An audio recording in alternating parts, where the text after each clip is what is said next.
Friends, welcome to my YouTube channel Gopika kitchen Pavagada.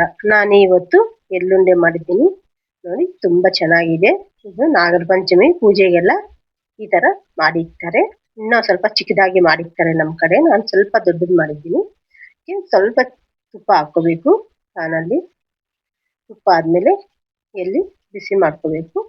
ಯಾಕೆ ತುಪ್ಪ ಹಾಕ್ಬೇಕಂದ್ರೆ, ತುಪ್ಪ ಹಾಕ್ದಿದ್ರೆ ಹಂಗೇನೆ ಚೆನ್ನಾಗಿರುತ್ತೆ. ತುಪ್ಪ ಹಾಕಿದ್ರೆ ಮಕ್ಳು ಕೊಡ್ತೀವಲ್ಲ, ಮಕ್ಳು ತುಂಬಾ ಇಷ್ಟಪಟ್ಟು ತಿಂತಾರೆ.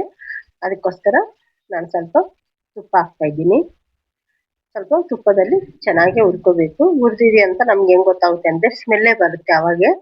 ಆಮೇಲೆ ಒಂದು ಬೆಲ್ಲಲ್ಲಿ ತಕೊಂಡು ಹಿಂಗಂದ್ರೂ ಪುಡಿ ಆಗ್ಬಿಡುತ್ತೆ. ಆಮೇಲೆ ಸವಂಡು ಬರುತ್ತೆ ಚಟ್ ಚಟ್ ಅಂತ, ಅವಾಗ ಗೊತ್ತಾಗ್ಬಿಡುತ್ತೆ ಚೆನ್ನಾಗಿ ಎಲ್ಲೆಲ್ಲ ಹುರಿದಿದೆ ಅಂತ.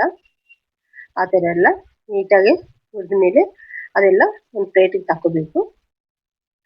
ಒಂದು ಪ್ಲೇಟ್ ತಗೊಬಿಟ್ಟು ನಾವು ಎಷ್ಟು ಎಳ್ಳು ತಗೊಂಡಿದ್ದೀವೋ ಅಷ್ಟೇ ಬೆಲ್ಲ ತಗೊಂಡಿದ್ದೀನಿ ನಾನು.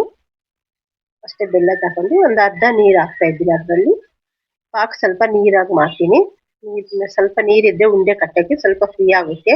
ಯಾಕಂದ್ರೆ ನಾನು ಎಳ್ಳು ಮಿಕ್ಸಿಗೆ ಹಾಕಿಲ್ವಲ್ಲ, ಹಂಗೆ ಎಳ್ಳೆಲ್ಲ ಹಾಕ್ತಾ ಇದ್ದೀನಲ್ಲ, ಅದಕ್ಕೋಸ್ಕರ ಉಂಡೆ ಕಟ್ಟಕ್ಕೆ ಚೆನ್ನಾಗಿರುತ್ತೆ. ಪಾಕ್ ಉಂಡೆ ಆದ್ರೆ ಒಂದು ವಾರ ಆದ್ರೂ ಏನೂ ಆಗಲ್ಲ. ಹಂಗೆ ಮಾಡಿದ್ರು ಸ್ವಲ್ಪ ತುಂಬಾ ದಿವಸ ಇರಲ್ಲ ಅಷ್ಟೇ.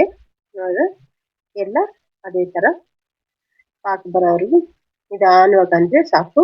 ಸ್ವಲ್ಪ ಜಾಸ್ತಿ ಏನು ಗಟ್ಟಿ ಪಾಕ್ ಬೇಡ. ಅದಕ್ಕೆ ಒಂದು ತೀಗೆ ತರ ಬಂದ್ರೆ ಸಾಕು. ಬೆಲ್ಲಲ್ಲಿ ಇಟ್ಕೊಂಡು ಒಂದು ತೀಗೆ ತರ ಬಂದ್ರೆ ಪಾಕ್ ಬಂದಿದೆ ಅಂತ ಲೆಕ್ಕ ಅಷ್ಟೇ. ಆಮೇಲೆ ಎಲ್ಲೆಲ್ಲ ಅದಕ್ಕೆ ಹಾಕ್ಬಿಟ್ಟು ಒಂದು 2 ನಿಮಿಷ ಕಲಸಿ ಸೈಡ್ಗೆ ತಗೊಂಡೆ ಉಂಡೆ ಕಟ್ಟೋದು ಅಷ್ಟೇ. ತುಂಬಾ ಅಂದ್ರೆ ತುಂಬಾ ಈಜಿ ಕೆಲಸ ಇದು. ನಮ್ಮ ಚಾನಲ್ ಯಾರಾದರೂ ಹೊಸದಾಗಿ ನೋಡ್ತಾ ಇದ್ರೆ ನನ್ನ ಚಾನಲ್ ಸಬ್ಸ್ಕ್ರೈಬ್ ಮಾಡ್ಕೊಳ್ಳಿ. ಹಾಗೆ ಒಂದು ಲೈಕ್ ಮಾಡಿ.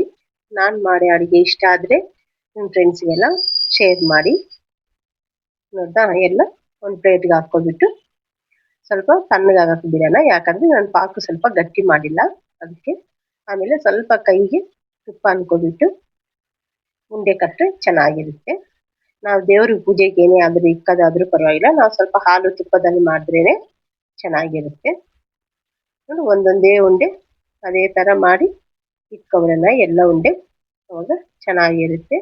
ಇನ್ನೂ ಸ್ವಲ್ಪ ತಣ್ಣಗಾಗಲಿ ಅಂದರೆ ಸ್ವಲ್ಪ ಬಿಡ್ಬೋದು. ನಮಗೆ ಅದು ಕರೆಕ್ಟಾಗಿದೆ ಉಂಡೆ ಕಟ್ಟಕ್ಕೆ ಅಂತ ಮಾಡಿದ್ದೀನಿ.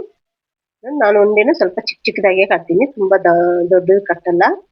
ನಮ್ಮ ಕಡೆ ಎಲೆದಲ್ಲಿ ಇರ್ತಾರೆ. ಇದು ಚಿಕ್ಕ ಉಂಡೆ ಆದರೆ ಸಾಕು ಅಷ್ಟೇ. ಹೌದಾ, ಎಷ್ಟು ಚೆನ್ನಾಗಿದೆ, ನೋಡೋಕ್ಕೂ ಚೆನ್ನಾಗಿದೆ, ತಿನ್ನೋಕ್ಕೂ ಅಷ್ಟೇ ಚೆನ್ನಾಗೇ ಇರುತ್ತೆ. ಓಕೆ, ಬಾಯ್.